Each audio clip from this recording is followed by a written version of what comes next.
messieurs, mesdemoiselles, salut. Très chers auditeurs, soyez les bien servis. Forum Radio Télé des droits de l'homme, nous vous annonçons notre partenariat avec RFI Radio France Internationale. Vous diffusera les infos pour la santé et les archives d'Afrique et du monde.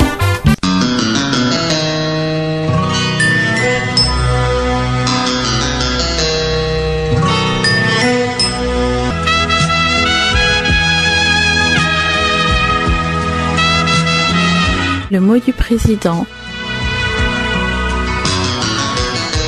Le mot du président du réseau Forum Radio-Télévision des droits de l'homme, Maître Maurice Massengo Thiassé.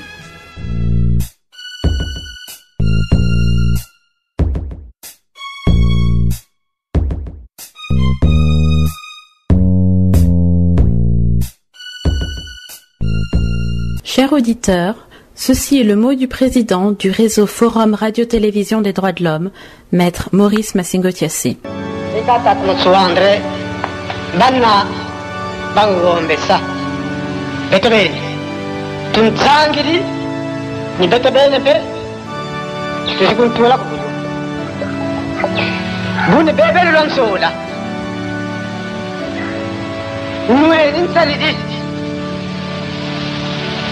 E kama sumaka ka beka tata chibwabu sibeka kanda jawuri beka balari beka ncheba solo mutu wa solo beto watu silmi ba kun ba beka solo gonda ne ba tata chikaku matu tatala timfumu wenu ni piatu ta chikata piatu kama kometu kalubanda kastawa banda banda no bebe samu mitu yirikiri Yabun sana, kakwe bubatu bazolve fumwa bazolombongo. Kalbanza antipeti, batanwana tibeni batanwanina. Mbuka zao batanwanina. Mbungu zao batanwanina. Kuna babaka zo, kampenda ambasale yusariti, salupiti sariti. Kampe bao, kalutacha mona. Kati la kwani luterele. Kame rukikila, kote no, tsune no. Mbukura tomba mayela, samu mnjali kwenda lani. Bienvenue à toutes et à tous. Alors je commence cette émission en posant un verre de vin rouge sur mon bureau afin de faire participer également tous ceux qui sont partis pour cette République du Congo qui, depuis les origines, à sa proclamation en tant que République et à la chute du président Abbé Fulbert Youlou en août 1963, nous allons faire un aperçu sur les origines du Congo, à l'effondrement, donc, comme je l'ai dit, de la République du Congo. Notre intervention va se faire sur trois périodes. La période précoloniale, la période coloniale et la République du Congo, en passant justement par la République dite populaire. Mais nous allons peut-être faire cette émission en plusieurs parties, de 50 minutes ou bien d'une heure. Ça dépendra de ce que nous aurons à débiter, à sortir. En tout cas, je me base sur mon ouvrage que j'ai publié il y a donc 5 ans, L'autopsie d'un État totalitaire, les crimes d'un génocidaire, Sassou Nguesso, accusé répondait. Donc, dans cet ouvrage, il y a une bonne partie de l'aperçu historique du Congo. Donc, l'histoire du Congo donc, remonte au royaume Congo, fondé par Mini Lukeni, qui lui-même vient de Zingakuvu, que vous voyez là sur la photo. En réalité, donc, les pygmées, comme on appelle les autochtones, sont les premiers habitants du Congo. Le pays a ensuite été touché par la grande migration des Bantous, venus du nord en longeant la côte et les cours d'eau, plusieurs royaumes dont on ne connaît pas encore totalement bien les origines, peuple, si vous voulez, tout ce qui fait partie aujourd'hui de la République du Congo. Il faut voir que il y avait le royaume d'Anzika, qu'on appelait le royaume Téké, au nord donc des terres, dans les terres de ce qui est, qu'on peut appeler le royaume Congo, c'est-à-dire Congo-Rentotela. Plusieurs royaumes donc Congo, sur la côte, dans le massif du royaume, d'où nous avons également le vassal Luango. Alors, situé au cœur de l'Afrique, la République du Congo a une superficie de 342 000 km² pour une population de près de, bon, arrondissons 5 millions d'habitants. C'est ce qu'on dit. Bon, ça, c'est à vérifier.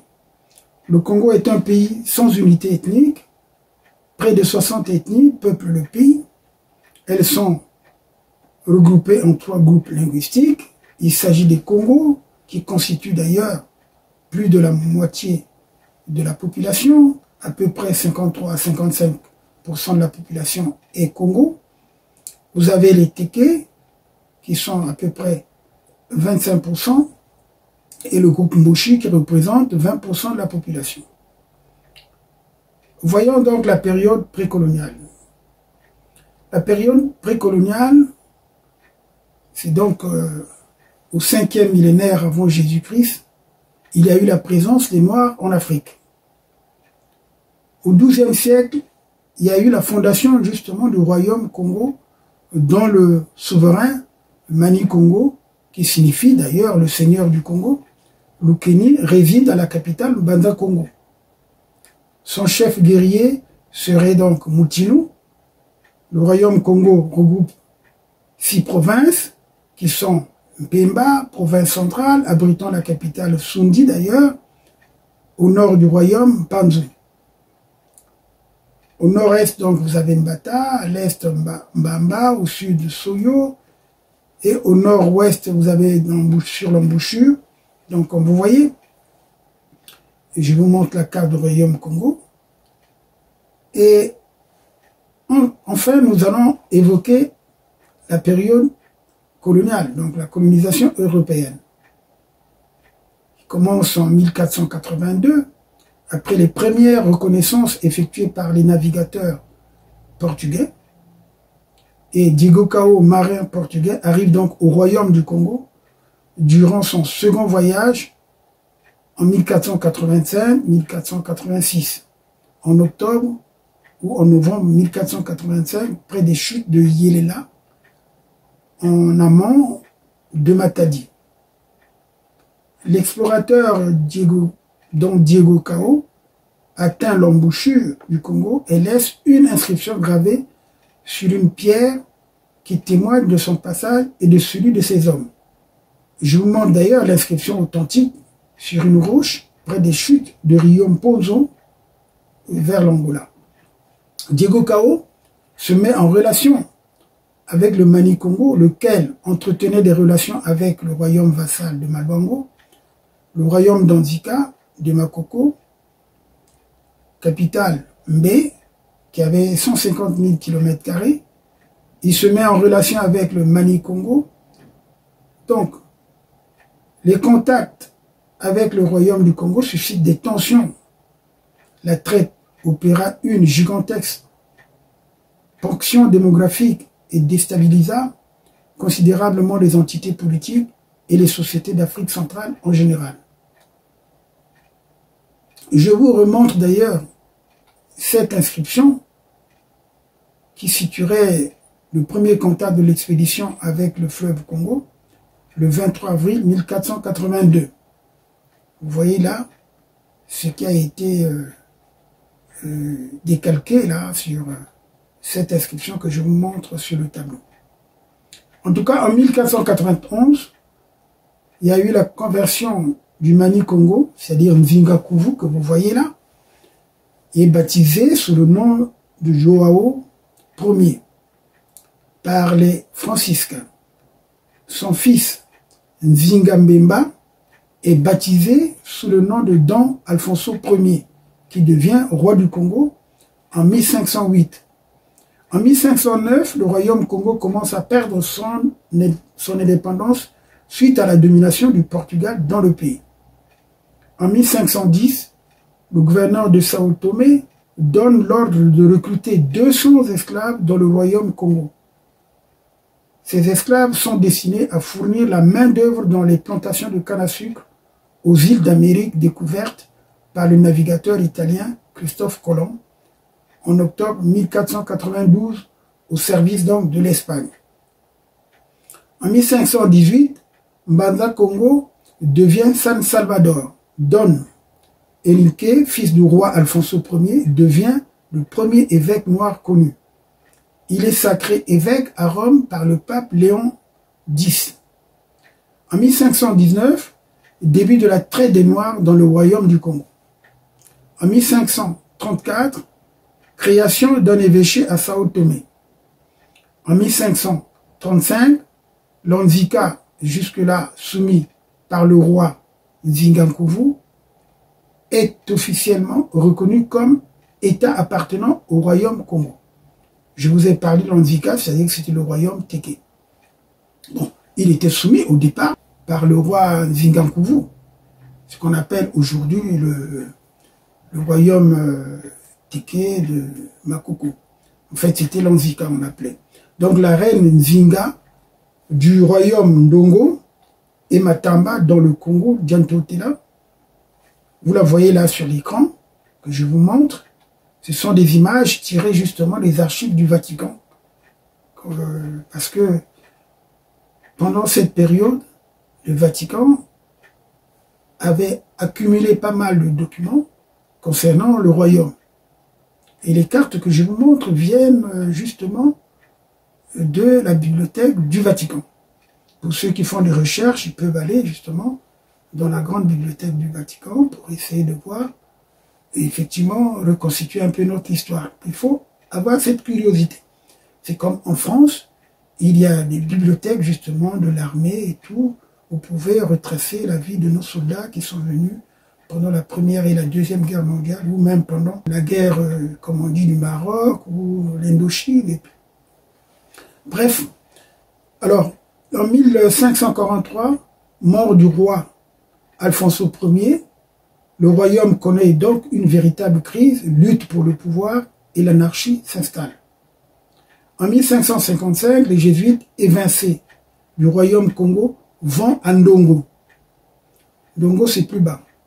Donc, 1569, invasion des tribus de nomades, les Jaga, au royaume Congo. Le roi Alvaro Ier est rétabli sur son trône. L'Anzika est désigné au royaume de Makoko, dont la capitale est Monsol. Le nouveau royaume se détache du grand royaume Congo suite à l'anarchie dans le pays. Le royaume de Luango se détache également du royaume Congo et devient indépendant. Sa capitale est Bwali, résidence du roi Malongo.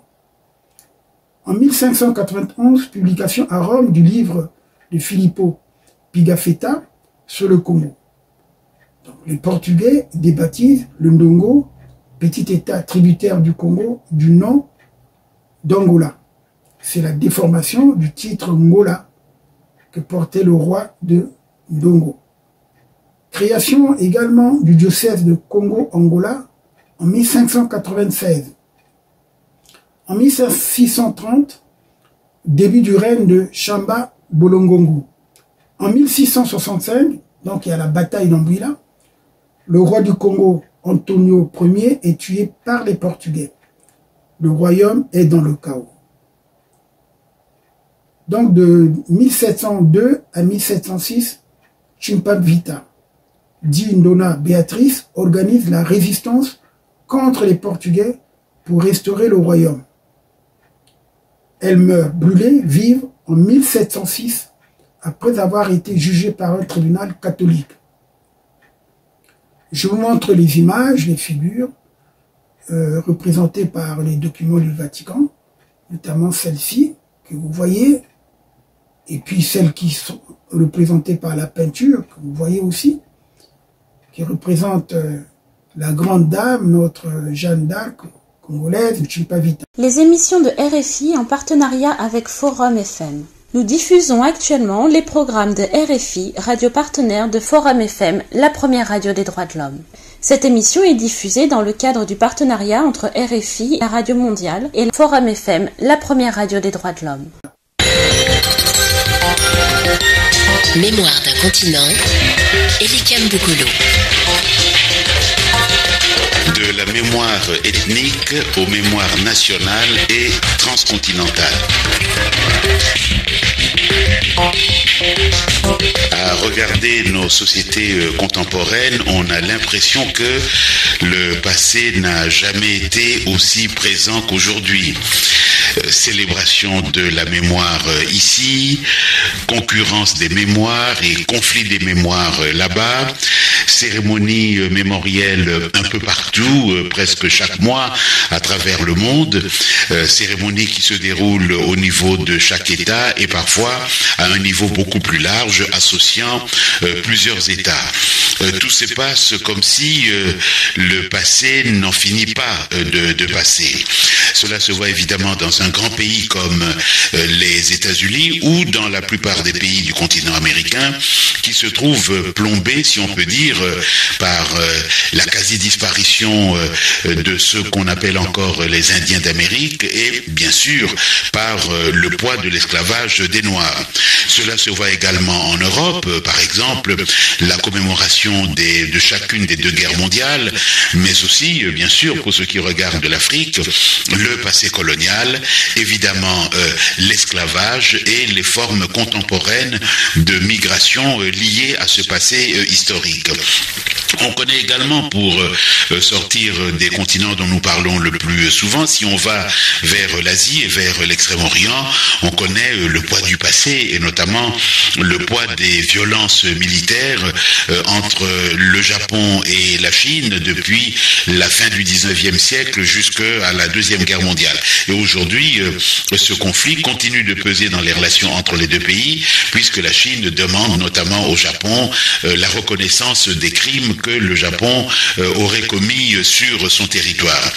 Alors l'Afrique dans tout cela, on se demande où nous en sommes, quel est le poids du passé aujourd'hui, comment ce passé est-il présent dans notre quotidien d'aujourd'hui et comment tout cela se traduit et quels problèmes évidemment ça pose pour la vie en commun et peut-être pour la construction des espaces sociaux pour l'avenir.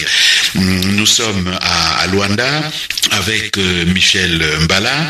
Vous êtes docteur en histoire, vous êtes également chercheur au Centre national d'investigation scientifique, je veux dire Centre national de la recherche scientifique, qui est une institution du ministère des Sciences et de la Technologie, et vous enseignez évidemment l'histoire dans un grand établissement, l'Institut supérieur des sciences de l'éducation, dans le nord du pays, à Ouige. Vous avez été également professeur à l'université à Goshinone, à Luanda, et vous travaillez sur les Congos. Alors les Congos, ce n'est certainement pas une ethnie, comme on dit quelquefois, encore moins une tribu. C'est un peuple certainement, mais c'est aussi un État qui a existé dans le passé, et avec tout cela, c'est une histoire très très très longue, une histoire qui remonte à un passé sur lequel on discute encore, quelle est sa longueur bien avant ce qu'on appelle l'ouverture de l'Atlantique et l'arrivée sur les côtes de l'Afrique centrale des premiers Européens, les Portugais, et depuis donc ce moment, la fin du XVe siècle, cette histoire atlantique, européenne, négrière et puis coloniale, et aujourd'hui l'histoire d'un pays indépendant, cette longue histoire nouvelle se greffe sur l'ancienne et cela donne donc une très très grande complexité. Alors peut-être qu'on a besoin avec vous, Michel Mbala, de définir un peu certains concepts autour de l'histoire. l'histoire? L'histoire événement, oui, ce sont des concepts quelquefois qui se chevauchent, mais l'histoire événement, c'est ce que j'appelle un fait qui apparaît et les gens racontent, retiennent, transmettent sur cet événement, et ça aussi c'est dans les domaines du populaire. Cette histoire n'a pas de frontières, n'a pas de limites, et c'est cette histoire plus tard qui va être dans la mémoire collective.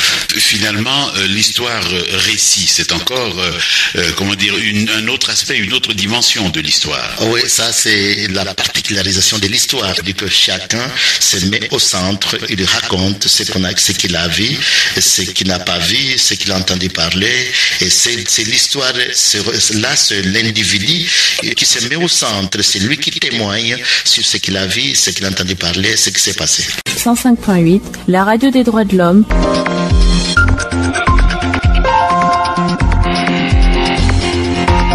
Forum FM, Radio des droits de l'homme, est heureux de vous annoncer son partenariat avec RFI, la Radio France Internationale.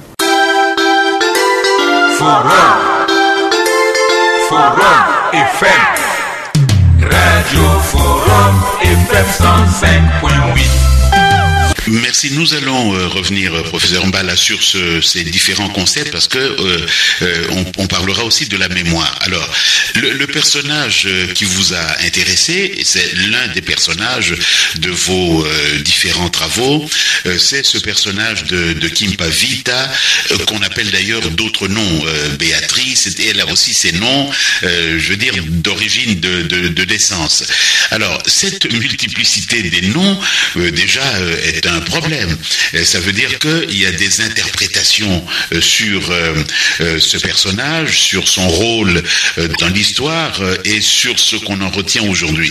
Est-ce qu'on peut dire en un mot ce qui concerne la personne? On sait qu'elle a été brûlée au début du XVIIe siècle, en 1508. C'est quoi cette trajectoire très brève? Parce qu'elle a été tuée d'ailleurs très jeune. C'est une jeune fille à 22 ans.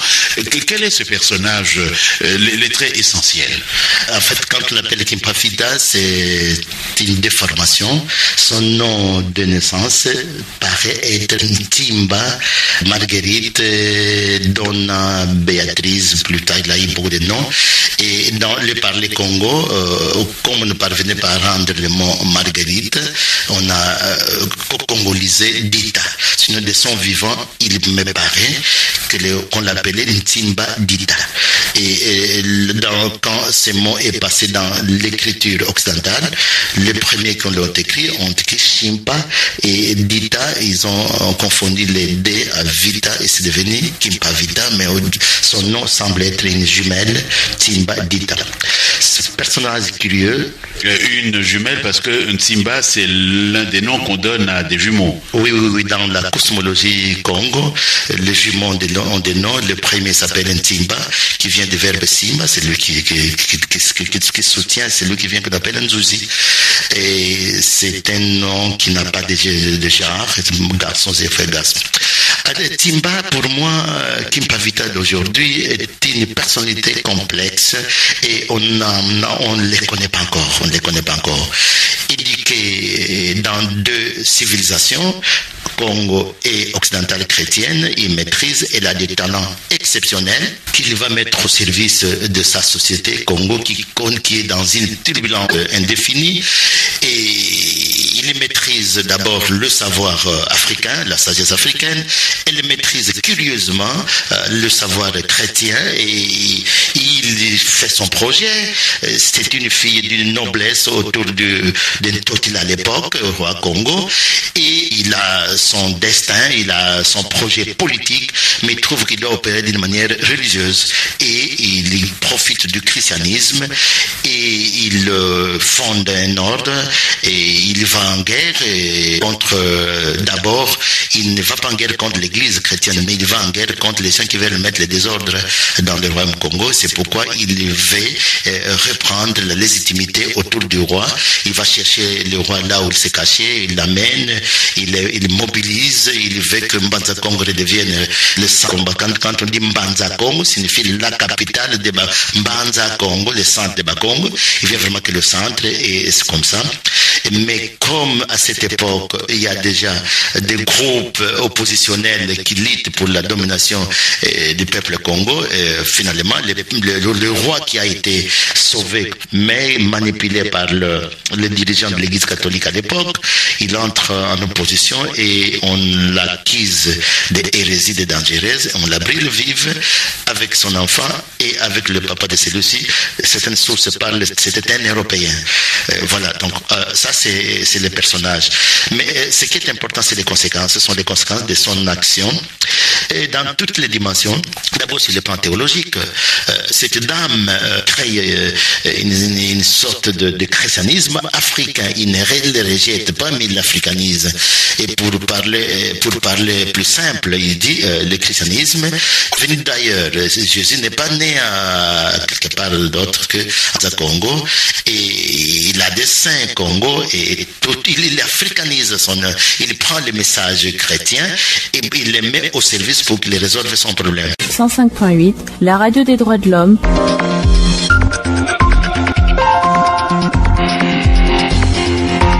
Forum FM, Radio des droits de l'homme, est heureux de vous annoncer son partenariat avec RFI, la Radio France Internationale. Forum FM, Radio Forum FM 105.8. Les émissions de RFI en partenariat avec Forum FM. Nous diffusons actuellement les programmes de RFI, radio partenaire de Forum FM, la première radio des droits de l'homme. Cette émission est diffusée dans le cadre du partenariat entre RFI, la radio mondiale, et Forum FM, la première radio des droits de l'homme. Mémoire d'un continent, Elikiam Bokolo. Cela, professeur Mbala, est d'autant plus intéressant. Vous soulignez le fait que nous sommes dans une période de turbulence. Les Portugais sont là, il y a l'esclavage, il y a des trafics, toutes sortes de trafics. Le royaume est affaibli. Et vous avez raison de dire que c'est une femme. Il faut penser que le catholicisme, à cette époque, au XVIIe et au début du XVIIIe siècle, ne tolère pas qu'une femme se mêle de la religion.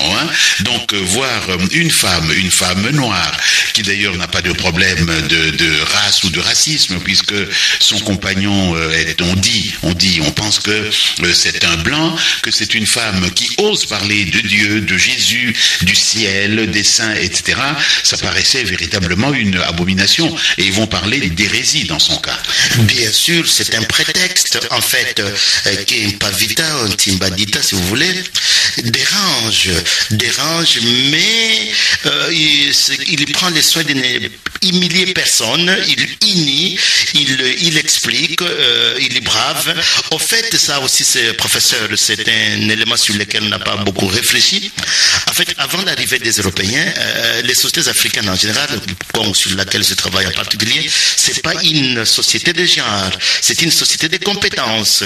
Des compétences, la femme qui a des compétences, elle organise la société, elle donne son apport. La femme est devenue domestique derrière l'homme avec la présence européenne, avec l'urbanisation. En fait, dans les cas de l'Angola, vous voulez, on l'a déjà parlé sur les couloirs, et il y a trois dames qui bravent, contrairement à ce qu'on nous dit. Il y a elle, Kavita, il y a Nzingambandi, et il y a l'Ouest. Ce sont des femmes, d'ailleurs dans le cas de Nzingambandi, c'est une femme qui a des origines esclaves. Et en fait, la société, la différence homme, femme, inférieur, supérieur, c'est vraiment venu avec l'occidental en Afrique. Kimpavita met ses talents au service de son pays. C'est une petite fille. Elle commence à être au centre de son pays à partir de 16 ans, 17 ans, 18 ans. Et avant qu'il ne devienne ce qu'elle a été catéchiste. Donc, elle a été initiée dans les cultes de Mapassa, ça qu'on parlerait aujourd'hui. C'est qu'elle a une éducation tout à fait à la fois ordinaire et extraordinaire. En tant que, comme jumelle, elle a des dons, et dans les croyances Congo, les jumelles, ce ne sont pas des enfants normaux. Ce sont des enfants exceptionnels qui viennent pour résoudre un problème. C'est ça dans la cosmologie. Et Kimpavita en profite. C'est curieux qu'on ne parle pas de sa jumelle. Mais je comprends pas dans la historiographie africaine. C'est ce qui est intéressant. Mais Timbadita, Kimpavita d'aujourd'hui, a dérangé à cause de ses talents, parce qu'il a fait une lecture objective. Il ne rejette personne, il ne combat personne, mais il veut imposer sa vie, qui est l'unité du peuple Congo, pour qu'il reprenne leur gloire du passé. Et dans cette gloire du passé, Timbavita n'exclut pas les acquis nouveaux. Et là, le christianisme, c'est le message de Jésus incarné, il ne le rejette pas. Au contraire, il s'en profite, et de manière transversale, horizontale, Timbavita se met travail. Alors, pour les conséquences dont vous avez déjà parlé, la traite, elle s'est intensifiée après la défaite de Kimpavita.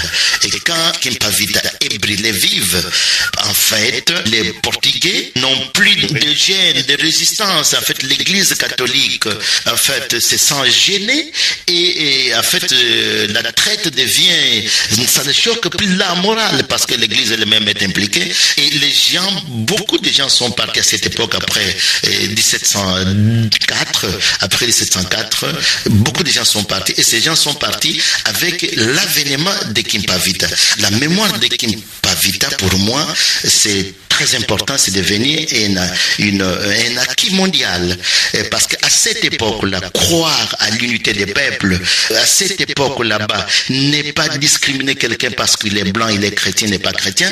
Pour moi, c'est un élément fondateur, la mémoire collective. Je trouve que les peuples d'aujourd'hui ont raison de s'approprier de la vie, de l'avènement de Kimpavita.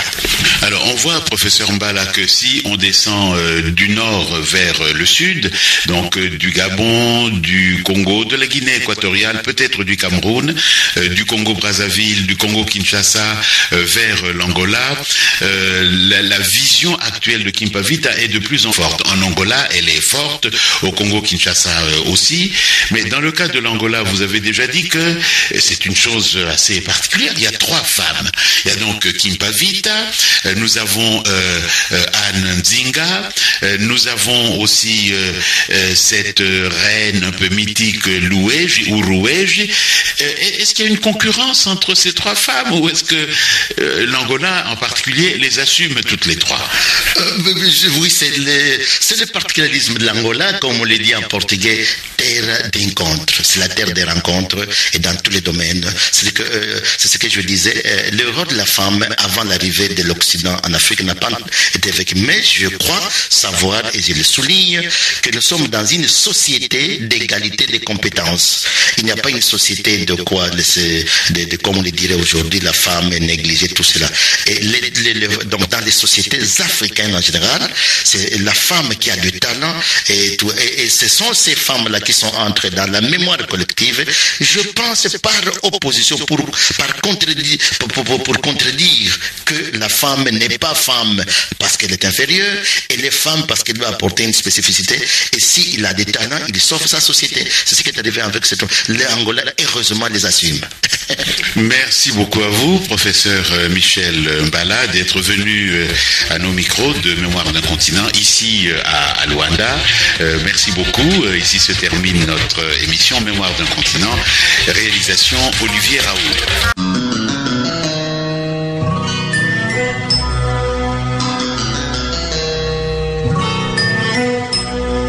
Cette émission est diffusée dans le cadre du partenariat entre RFI, la Radio Mondiale, et le Forum FM, la première radio des droits de l'homme. En tout cas, en 1709, Pedro IV reprend San Salvador. Il meurt en 1718, début de la mission française au Cap-Congo. Entre 1860 et 1862, le royaume Congo est incorporé à la partie d'Angola et devient Congolien Totela. Alors, nous allons maintenant passer à cette période de la présence coloniale française, donc la naissance du Congo français, qui commence par l'arrivée donc de Pierre Savognin de Brazza qui explore le Congo en 1880. Alors il faut savoir que Pierre Savognin de Brazza, qui est un Français d'origine italienne, signe un traité avec le Makoko, roi des Téké. Désormais, le Congo est rattaché à la France et devient ainsi territoire de l'Afrique équatoriale française sous le nom de Moyen Congo. Brazzaville, donc, est fondée en 1884. On l'appelait une fois, il faut le dire. Une fois, donc, son assemblée territoriale siège à Pointe-Noire, capitale politique et administrative du pays. C'est dans ce contexte de ruines économiques et politiques qu'interviennent les grandes explorations africaines du 19e siècle. Donc en 1873, comme je l'ai dit, Pierre Savognin de Brazza avait entrepris son premier voyage. Il a atteint le Congo en 1879 en remontant le cours de l'Ogoé. En 1880, il passe un traité donc de protectorat au profit de la France avec le souverain Téké, le roi Makoko. En 1880, Savognin de Brazza fonde le poste de Mfoua, donc qui deviendra plus tard, comme je l'ai dit, Brazzaville. En 1883, le lieutenant Cordier fonde à son tour Pointe-Noire. En 1885, le Congo devient un des 4 États de l'Afrique équatoriale française et Brazzaville, la capitale de l'AF. Alors, entre-temps, en 1885, la conférence de Berlin fixe les règles d'occupation coloniale, notamment en Afrique. Et de Brazza est nommé commissaire général en 1886. Il aura pour adjoint Noël Ballet, comme lieutenant-gouverneur du Gabon, Charles de Chavannes, comme délégué donc du commissaire général. Donc en 1891, c'est la véritable naissance du Congo français.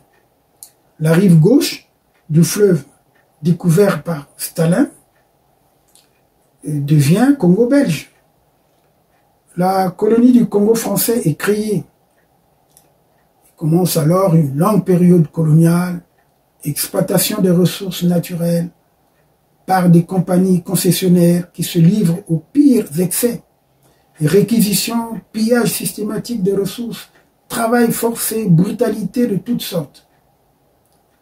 Donc de 1893 en 1905, le colonel Marchand et ses hommes, dans leur progression vers Fashoda, se heurtent à l'ouest de Nsoundi, à la résistance de Mabiala, Manganga, Mabiala Manleke, Mayoko, Moussassa Tombe, Mbumba Yeke, Misitu, Bouetambongo et d'autres résistants Sundi.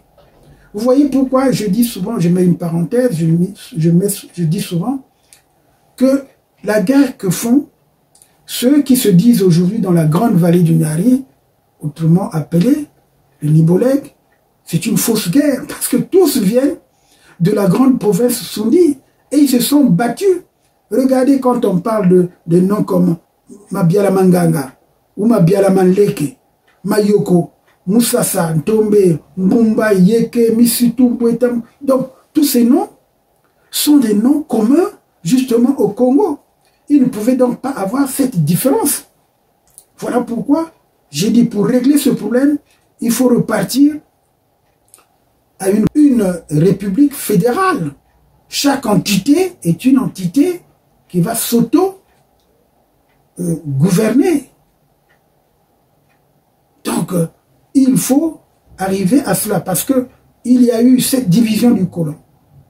Et nous avons cédé avec cette division et sans compter cette discrimination instaurée par Sassou depuis plus de 40 ans. Où nous voyons que finalement, les gens ont perdu la boussole. Nous allons peut-être évoquer aussi l'unité que Yulu avait fait avec Opango plus tard, puisque c'est l'objet de notre émission. Nous allons parler justement de la République.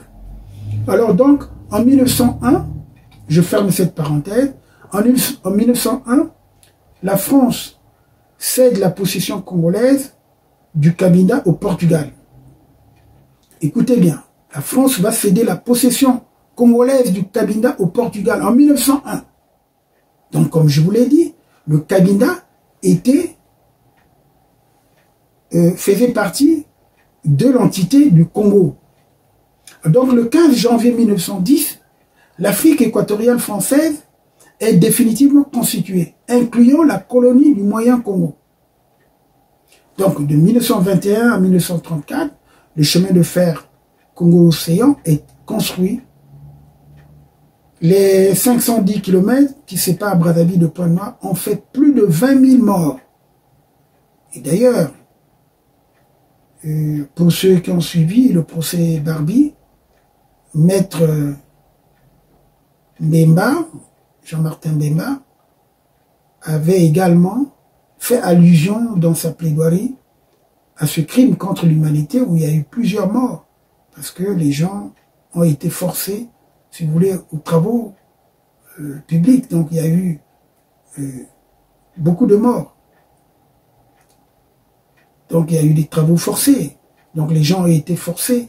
Travaux forcés. Alors là, je vous montre par exemple ces chemins de fer. À la fin de la construction, donc il y a eu les locomotives à vapeur qui fonctionnaient grâce, d'ailleurs, à la mine d'extraction de charbon à ciel ouvert qui se trouvait dans le Poul, dans la localité de Lamy, parce que pour ceux qui oublient, quand on disait Bukonzo-Lamy, c'est entre Kiboussi et Baratier, il y avait une mine de charbon.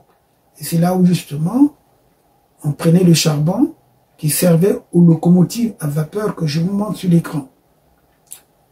Alors, je reviens sur l'évocation par rapport aux dates.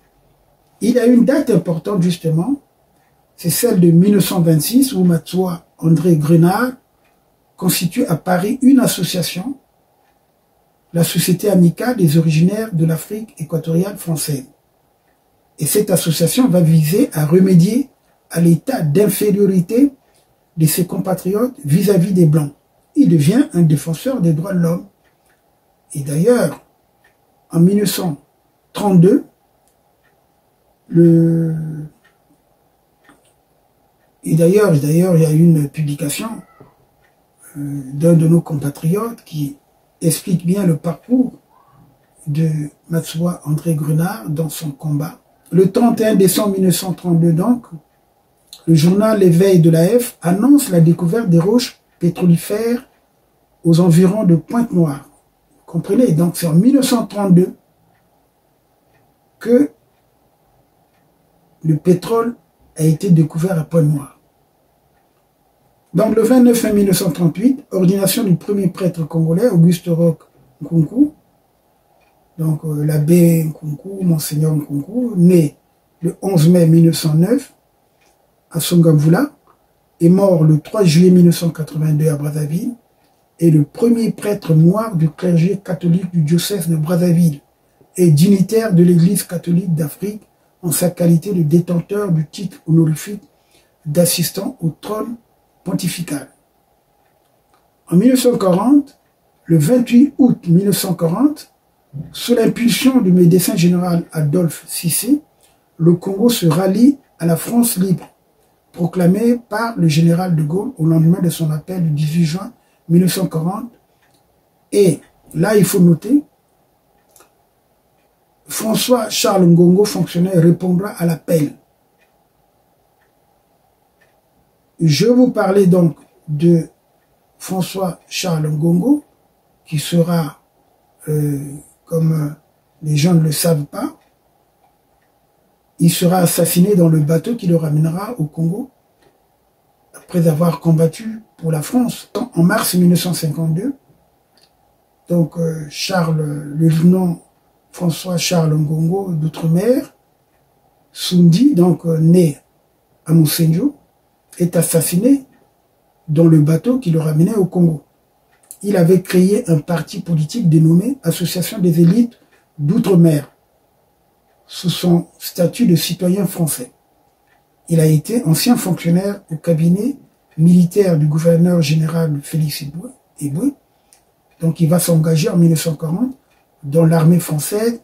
Il est muté successivement à Beyrouth, au Liban, au Maroc, en Angleterre et en France.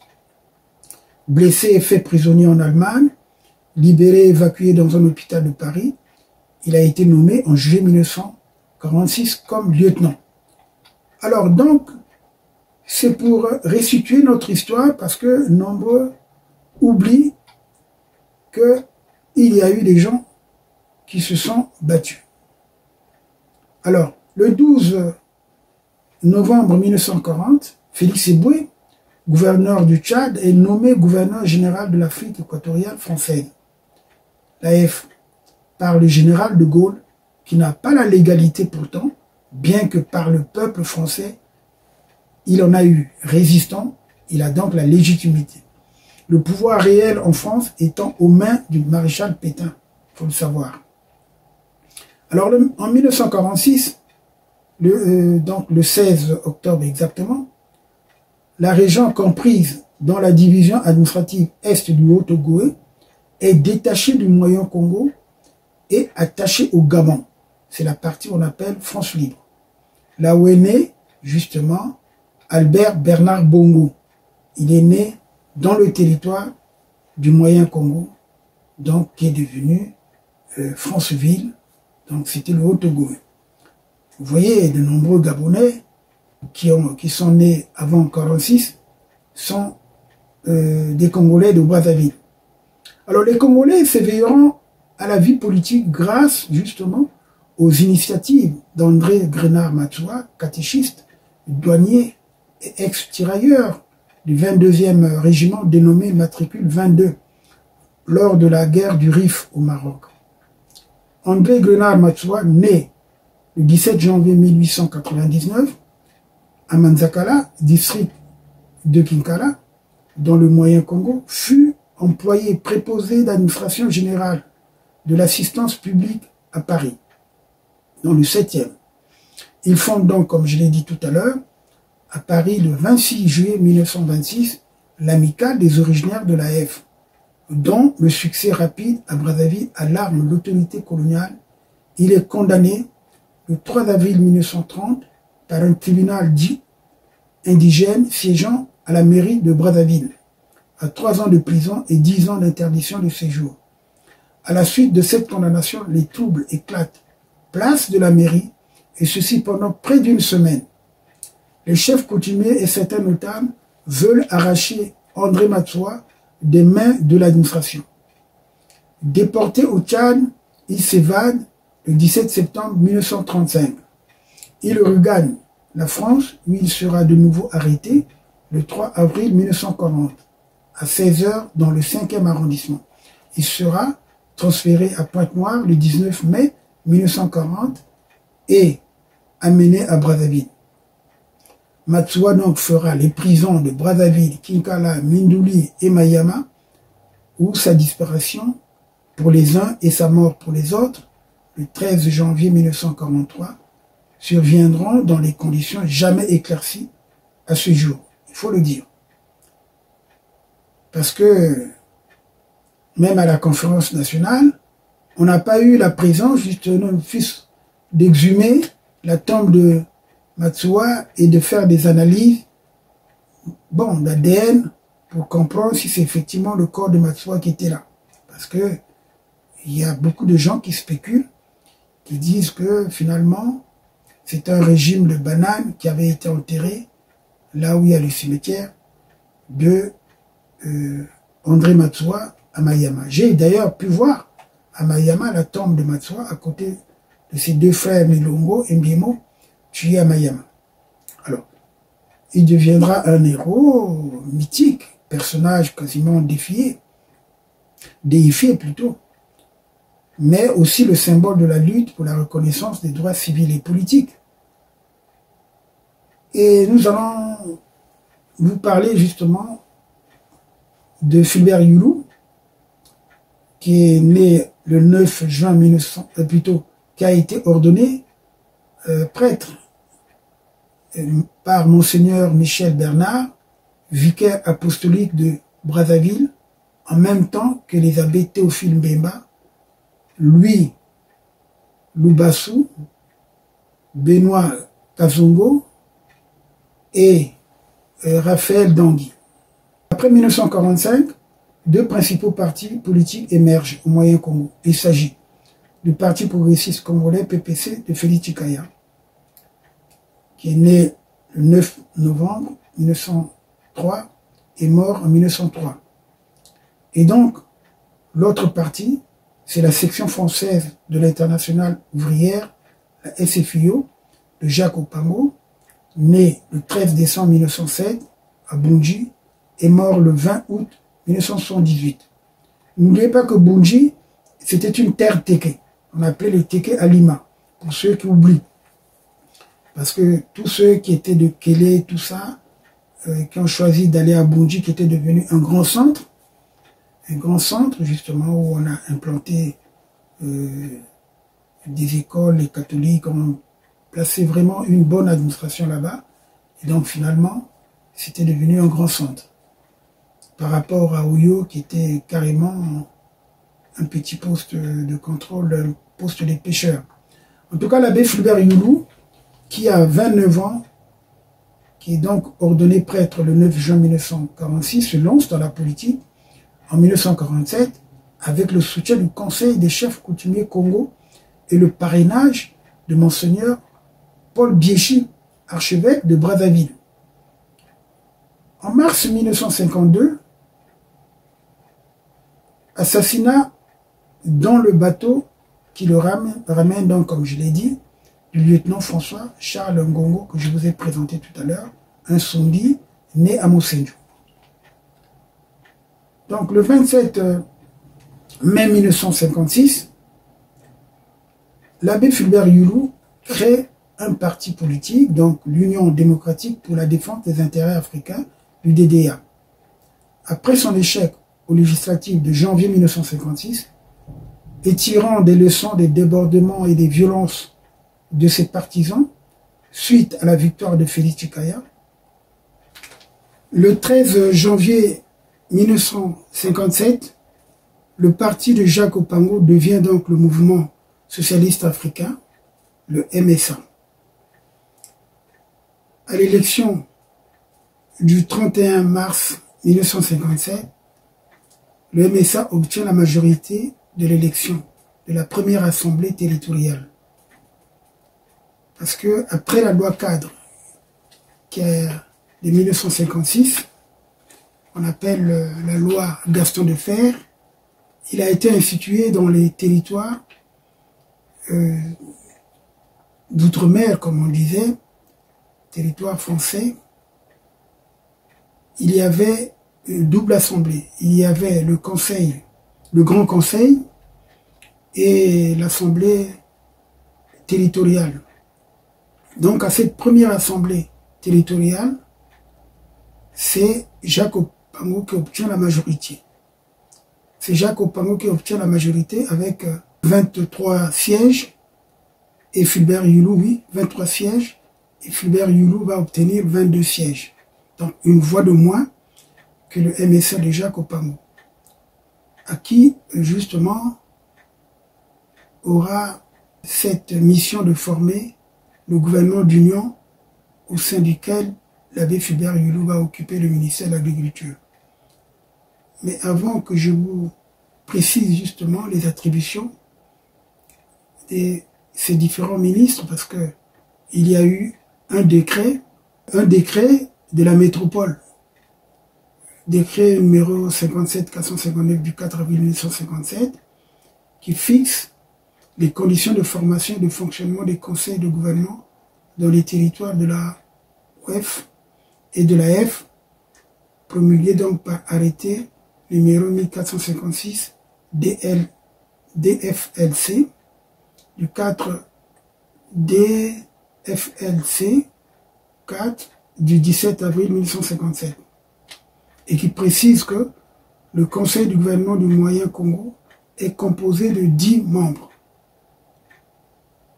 Et donc, ce sont ces 10 membres-là que je vous présente, fixés donc par arrêté, numéro tendant à fixer donc les attributions des différents ministères. C'est signé par le chef du territoire, Soupol, du vice-président du conseil de gouvernement, c'est-à-dire le conseil du gouvernement, c'est Jacques Opango, qui, si vous voulez, il n'était pas le président du gouvernement, il n'y avait pas de premier ministre comme tel, mais en fait, on pouvait le considérer comme premier ministre, puisque le chef, le président du conseil du gouvernement, c'était le chef du territoire. Et donc, le vice-président du conseil du gouvernement, qui était donc Jacques Opango, avait des attributions suivantes. Il cumulait en même temps les fonctions de vice-président de la gestion des services d'administration générale et de l'information. Ces attributions relevant des services d'administration générale et de l'information sont les suivantes. Administration générale, organisation administrative, organisation territoriale, questions municipales, collectivités secondaires, études des questions intéressant les assemblées et conseils, chefferie, police municipale, garde territoriale, à l'exclusion des pelotons spécialisés de maintien de l'ordre. Il avait aussi les attributions sur les élections, régime électoral, liste électorale, organisation des élections, affaires judiciaires, relations avec la justice, avocats défenseurs et agents d'affaires, tribunaux de droit local, organisation, compétences, fonctionnement, législation et réglementation d'administration générale, régime des alcools et débit des boissons, application de la réglementation sur les armes et munitions. Application de la réglementation sur les cinémas, films, prises de vue, disques, application de la réglementation sur les associations, application de la réglementation sur les loteries et collectes, cimetières, exhumations, transferts, fêtes légales, régime pénitentiaire, prison, commission de surveillance, transfèrement, instruction des dossiers de libération conditionnelle, de grâce et amnistie, instruction des dossiers d'interdiction de séjour et de relégation, population, statut des personnes, démographie, recensement, état civil de droit commun, décès, succession, dispense de cautionnement, coutume, information, également. En tout cas, le présent arrêté sera signé, publié au journal officiel de l'AF et communiqué partout où besoin sera. Pointe-Noire, le 6 juin 1957, le chef du territoire, Soupol. Le vice-président donc du conseil du gouvernement, Jacques Opango. Alors, l'arrêté qui suit, numéro 1696, CG donc Congo, tendant à fixer les attributions du ministre des Affaires étrangères, du ministre de l'Agriculture, de l'élevage, des eaux et forêts, de la météorologie. Donc c'est le deuxième, après Jacques Opango, donc c'est Fulbert Yulu, qui est, je ne vais pas citer les vues, en tout cas sur l'avis du vice-président du conseil du gouvernement, qui est donc Jacques Opango. On arrête, après article 1er, Monsieur le ministre Yulu Fulbert est chargé de la gestion des services de l'agriculture, de l'élevage, des eaux et forêts et de la météorologie. Ses attributions sont les suivantes. Agriculture et génie rural. Premièrement, préparation et exécution des programmes de développement agricole. Vulgarisation agricole. Encadrement général. Encadrement rapproché. Conseil technique des collectivités, des organismes de modernisation rurale, de crédit et de coopération. Organisation et diffusion de l'enseignement agricole. Liaison des organismes et stations de recherche agronomique, exploitation de leurs résultats. Protection des végétaux et contrôle phytosanitaire. Contrôle du conditionnement des produits. Mise en œuvre du personnel et des moyens de service, du génie rural et de l'hydraulique agricole. Élevage. Protection sanitaire des animaux. Élevage, protection sanitaire des animaux. Développement et perfectionnement de l'élevage ainsi que l'amélioration des produits animaux. Études, préparation et exécution des programmes d'action en matière d'élevage et d'exploitation des produits animaux. Contrôle sanitaire des animaux. Lutte contre les maladies contagieuses, parasites ou autres. Préparation de tous actes administratifs relatifs à la police sanitaire des animaux. Assistance vétérinaire aux éleveurs et agriculteurs et prophylaxie des maladies communes à l'homme et aux animaux. Gestion des établissements zootechniques de recherche et d'application. En matière d'exploitation des animaux et des produits de l'élevage, il y a donc l'organisation et le contrôle des mouvements de bétail, foires, marchés, exportation et importation. Inspection des produits alimentaires d'origine animale au point de vue hygiène de l'alimentation et dépistage des maladies. Contrôle technique des industries de la viande et des sous-produits de cette industrie. Contrôle technique des produits laitiers, miel et cire, cuir, peau, laine et poils. Étude et contrôle technique de la pêche maritime et de l'exploitation de ces produits. C. Eau et forêt. Étude et élaboration des programmes de mise en valeur et de la réglementation forestière. Exploitation forestière. Conservation, aménagement, enrichissement du domaine forestier du territoire et des collectivités. Périmètre de reboisement. Protection et restauration des sols. Application de la réglementation forestière. Gestion du domaine forestier. Avis à l'appui de toute affaire concernant la disposition définitive ou temporaire d'une partie du domaine public ou privé et concession rurale. Désignation des parties du domaine forestier qui doivent être soustraites temporairement de l'exploitation pour raison d'aménagement et conservation. Faune, flore et pêche.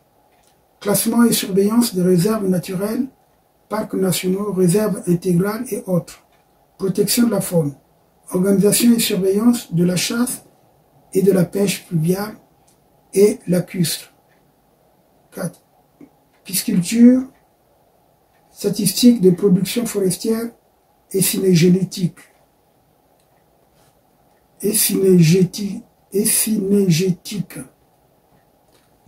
Statistiques de production forestière et synégétique. Donc la dernière attribution, c'est la météorologie territoriale. Donc l'article 3, le présent arrêté sera enregistré, publié au journal officiel de l'AF et communiqué partout où besoin sera. Pointe-Noire le 6 juin 1957.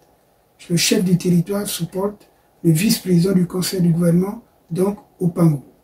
Alors vous comprenez, là ce sont les attributions de ces deux grandes personnalités, c'est-à-dire Jacques Opango, qui était vice-président du conseil, donc il faisait office de premier ministre, et celui qui vient après lui, c'est le ministre de l'Agriculture, des Eaux et Forêts, comme je l'ai dit, le président Fulbert Youlou. Alors, donc, le ministre Kikungagot Simon, qui est donc le troisième, qui est chargé de la gestion des affaires économiques, des paysanats et du plan. Je ne vous cite pas ces attributions, ça serait trop long.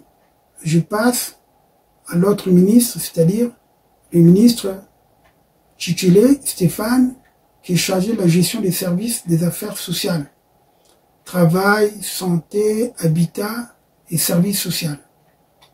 Ensuite, nous avons donc le ministre Mambeke Boucher Bernard, qui est chargé de la gestion des services de l'enseignement, de la jeunesse et des sports. Ensuite, nous avons, sixième, c'est le ministre Zakete, François Xavier, qui est chargé de la gestion des services des affaires financières. Ensuite, nous avons le ministre,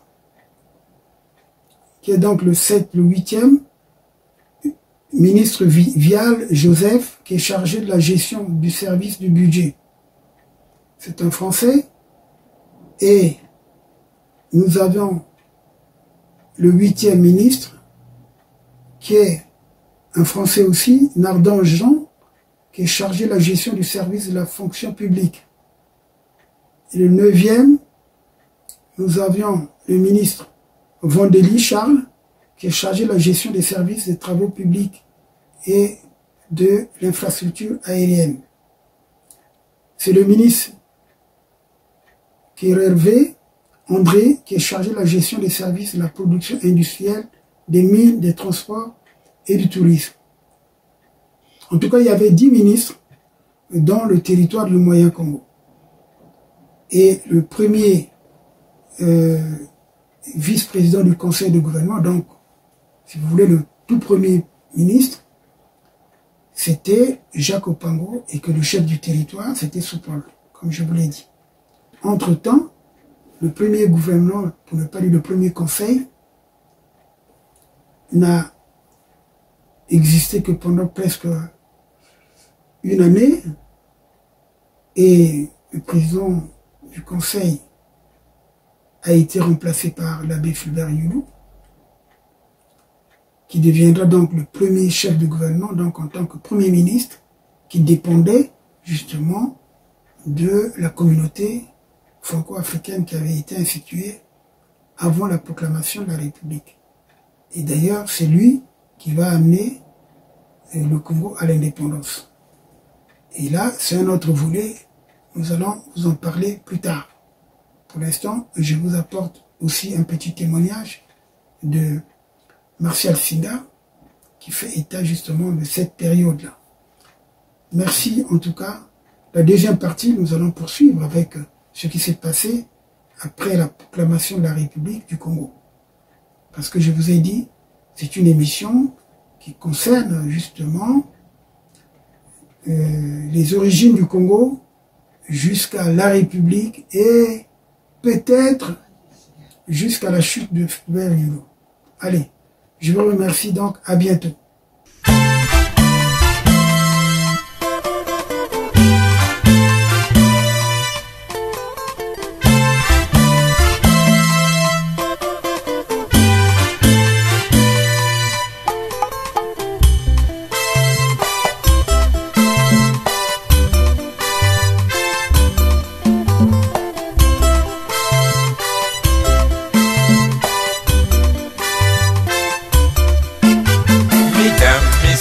Mesdemoiselles, salut, très chers auditeurs, soyez les bien servis. Forum Radio Télé des droits de l'homme, nous vous annonçons notre partenariat avec RFI Radio France Internationale. Vous diffusera les infos pour la santé et les archives d'Afrique et du monde. On a cette vie, mais une seule radio. Une seule radio. Forum FM 105.8. Forum FM 105.8. Moi j'aime. Forum FM 105.8. Téléforum, c'est votre télé. Soyez devant l'écran. Vos émissions Forum Télé. Forum FM 105.8, la radio des droits de l'homme, l'expression des sans-voix. Forum FM, la radio de l'état de droit, la radio de la bonne gouvernance. Avec Maître Massengo Tiassé, président du réseau Forum Radio-Télévision des droits de l'homme. Forum FM, la radio pour une bonne culture de paix et pour l'environnement sain.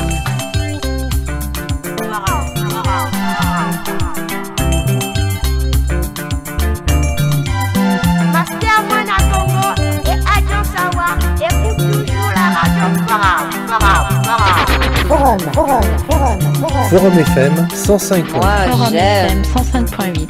Forum Télé 831.25. Le média sûr pour faire échec à la désinformation. Forum FM 105.8, la radio des droits de l'homme, pour mieux vous informer et vous former en route pour l'état de droit.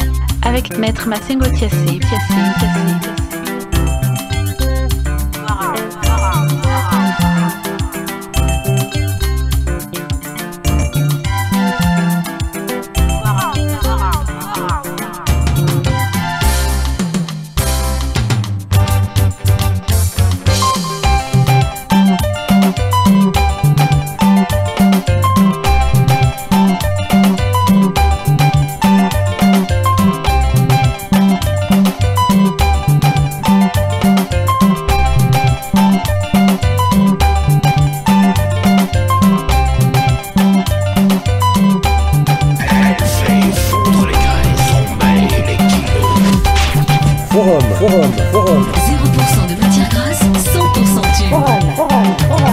Forum FM 105.8. Radio Forum FM, y a la vérité. Télévision Forum, c'est le droit de l'homme. Radio Forum FM, la voix des sans-voix. Télévision Forum, l'expression des sans-voix. Radio Forum FM, y a la vérité. Télévision Forum, c'est le droit de l'homme.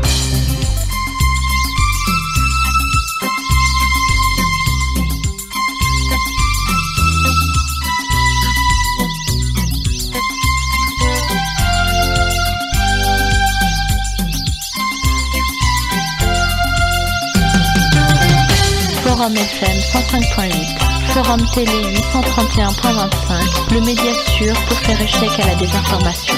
Forum FM 105.8, la radio des droits de l'homme, pour mieux vous informer et vous former en route pour l'état de droit. Avec Maître Massimo Tiassi.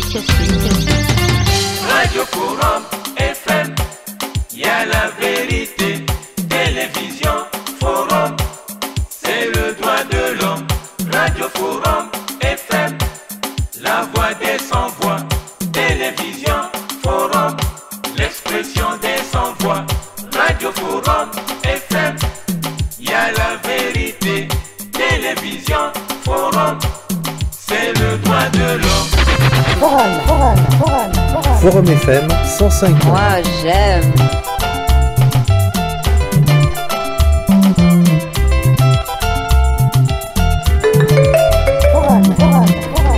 Forum FM 105.8.